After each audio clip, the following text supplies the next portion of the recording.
very happy to get Dr. Gina Kim among us, who is very, very familiar to Indian Museum, and she had become a very good friend of Indian Museum. And so far, I remember that 15 or 16 years back, she came from the University of California, Berkeley, as a research scholar. Now today, for the special lecture, she is the speaker. The lecture is on Indic manuscripts and the art of the book in medieval South Asia. Dr. Gina Kim, the speaker. Presently, she is the Gardner Cowles Associated Professor of History, Art and Architecture, Howard University. And before we start, Dr. Gina Kim is getting felicitated by our colleague Srimati Tanuja Ghosh of Education Unit.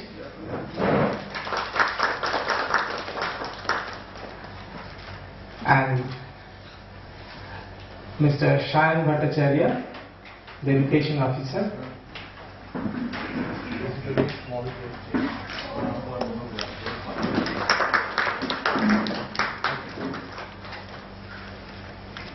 May I now request Dr. Jayanta Sengupta to deliver his welcome speech. Sir, please.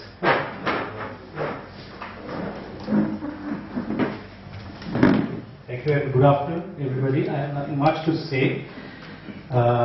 When Gina and I exchanged emails a couple of weeks ago, and when I invited her to talk here on her recent work on Indic manuscripts and the art of the book in medieval South Asia, I didn't know, in fact, that she was coming back home in the Indian Museum, that she was a fellow of the American Institute of Indian Studies back in 2003-04, I guess.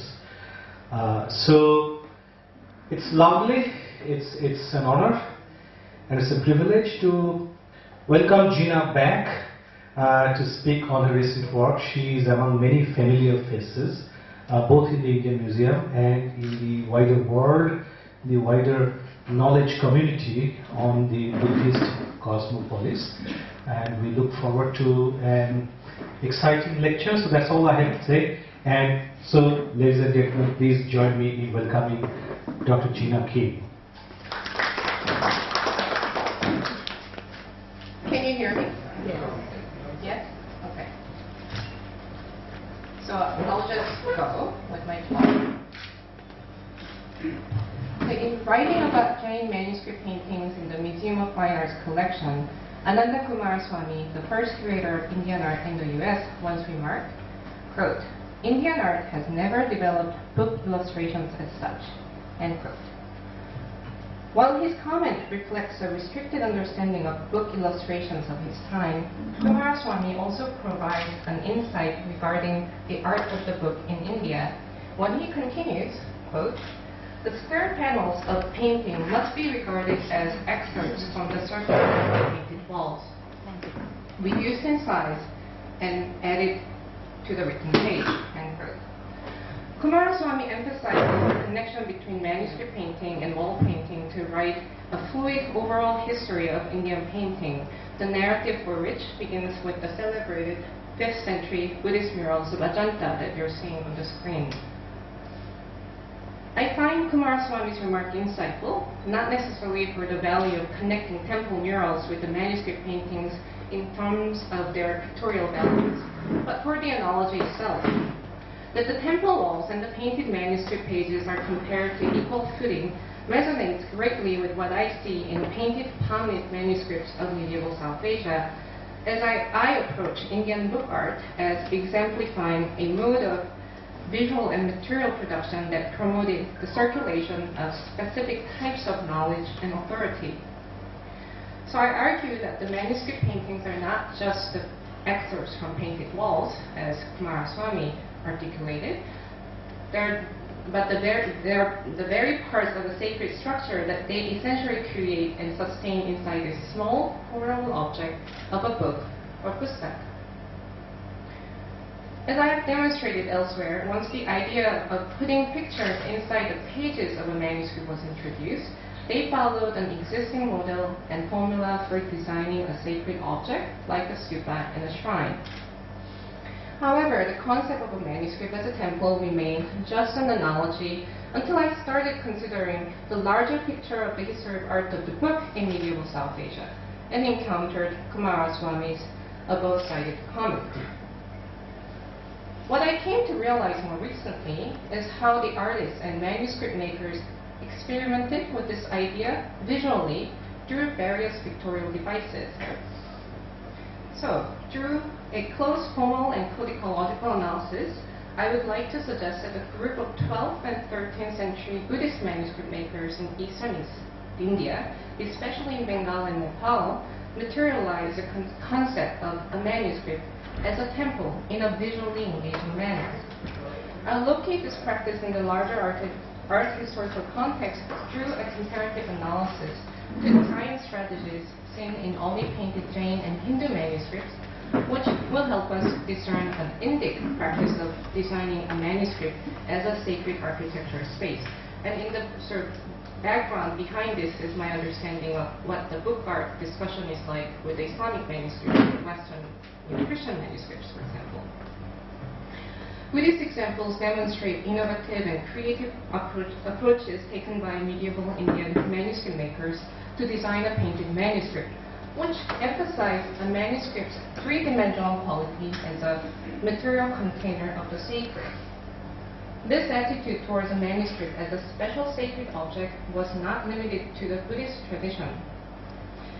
Even a cursory examination of olive painted palm leaf manuscripts of the Jain and Hindu traditions reveals a similar attitude towards a manuscript's significance as a sacred object that conveys doctrinal authority and the presence of the divine, or as the ultimate teacher in medieval Indian religious communities. So what I'm presenting today is part of my current book project on the history of Indian painting between 1100 to 1500, tentatively titled Garlands of Visions, Tantric Vision Practices, and Indian Painting 1100 to 1500. So in this project, I aim to bring together a diverse body of material that is often discussed under the rubrics of sectarian categories and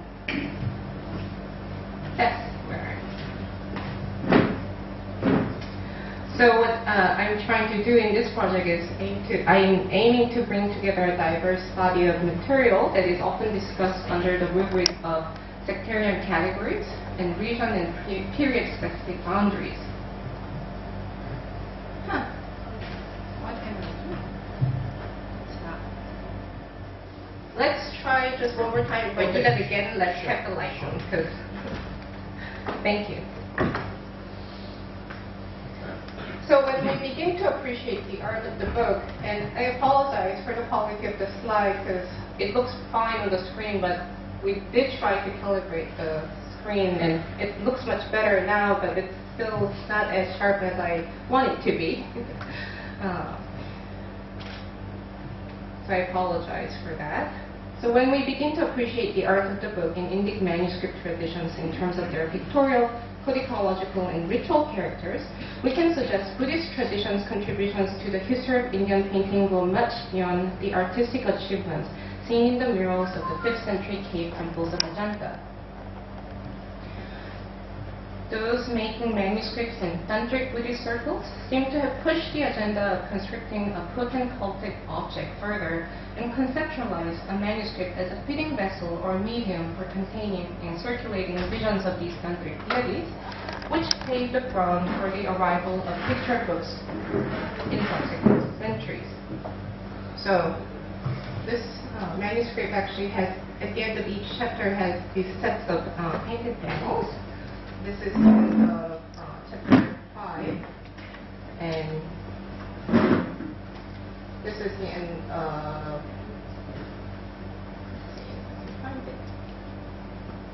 trust me, this is the end of the chapter 3. And this folio actually is in the Indian Museum collection. The rest of the manuscript is in Rajshahi, so I think it happened during the partition or something that it got that we have a long sort of Bengal, divided Bengal, that collection is slightly divided. So before moving on, I'd like to point out how the folios with images placed upside down to the text, like the one you see here, like that. And I did not put this image, you could make a mistake with the PowerPoint images, but see how they're doing all headset, and it looks funny, right? But, and that's actually purposefully done. A long time ago, scholars believed that artists didn't know they were illiterate, so they made a mistake and put it upside down, but that's not the case actually. My point is these folios with images placed upside down to the text demonstrate an innovative approach to manuscript making. So this was the central argument in my first book.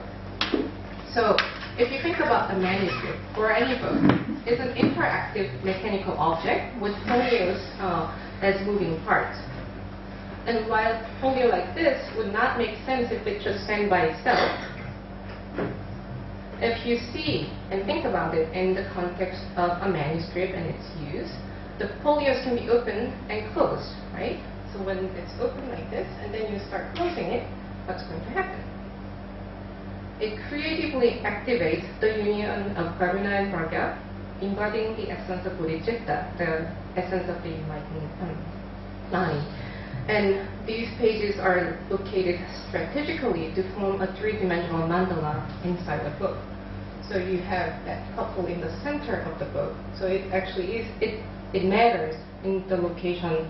If you think about a book and an object, it does make sense to have them really placed in a very strategical way. So with that concept in mind, that you're looking at not just two-dimensional painting, but something that becomes active in a three-dimensional space. So that's where we're beginning this journey today. I came to the analogy of a painted manuscript as a temple at the National Archives of Nepal in Kathmandu when I encountered a painted manuscript of the Pancharaksha Sutra, the text containing hymns and dharnis of the 5 protected goddesses. The 5 goddesses represented in the text, along with the Buddha of Masidi, are placed at the beginning, the middle, and at the end of the manuscript. And I have marked where they would roughly circle in the manuscript. So it was prepared for a lay female donor named Hiraka, who was a wife of Thakur Sri Bhavadana, probably somewhere in West Bengal. The painted images in this manuscript were treated as if they were deities in worship in a temple, by the addition of a sheet of paper in front of each panel, functioning as a curtain or veil that is often seen drawn in front of Tibetan Tanka paintings. These paper curtains are, of course, later additions, but it is important to note that paper curtains are there to protect them from touching each other, not only as a protective measure to prevent the paintings from rubbing, but also as a physical divider to keep the deities segregated symbolically. Those that need to be touching, they put them together. Those that need not to be touching, they are protected. That the painted images of the goddesses are treated as a living divinities in the book is also suggested through the traces of vermilion powder visible on top of the painted panels. So you see the mark over here. It's as if somebody has put fill up on each panel. So at some point in the life of just as you could fill up on images, right? So at some point in the life of the manuscript, the goddesses were already represented as installed within shrine structures. So you notice that that's a shrine structure. The painting already indicates the goddesses are installed in a shrine, and then they begin to be considered as living in this manuscript house.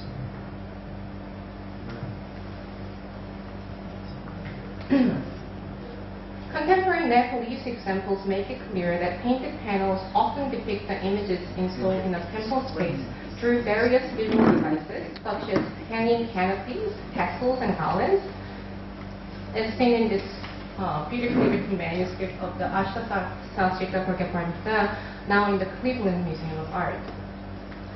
According to the column on folio 188 recto, the manuscript was also written in Vikramashila for Nepali monk Arya Shrivintra in 1114 Common Era for Nepal Sambat 234. This manuscript bears witness to the trans-regional movement of people and objects in 12th century South Asia. The manuscript was written in the Vikramashila monastery in India for a Nepali donor and was most likely painted in Nepal, where the date colophon and the mention of the production site seem to have been added. The Cleveland manuscript was originally prepared with 6 painted folios and painted wooden book covers, but folio 2 is currently missing. I'm only showing you 4 folios out of the 5 that survives. The artist purposely represented the painted panels on folio 1, the first folio, the verso of the first folio and 89 verso, as if floating in the space by delineating a smaller space for each deity on a larger thinly painted white background. So each image, as if they are actually floating in the space, that you have a white, very thin white layer, and then the image panel slightly smaller. And this sort of gives some visual effect that it is as if the first sets of images in this manuscript, that is the panels on the first 2 folios, and the first folio of the middle section are in niches leading to the main image on the center panel of folio 90R, or recto, which is the goddess Pragyaparamita, the celebrated rightful owner and center of this book shrine space. And she's represented on a raised platform and under an elaborate canopy. So this is not an accident that they left the white background there. It actually is merely highlighting this becomes the center shrine, and all these little niches are leading up to that point. If we imagine these panels in a 3-dimensional architectural space, we can see that the panels in the first 2 painted folios and the first of the middle painted folios form a secondary enclosure with the niches perhaps leading to the main shrine.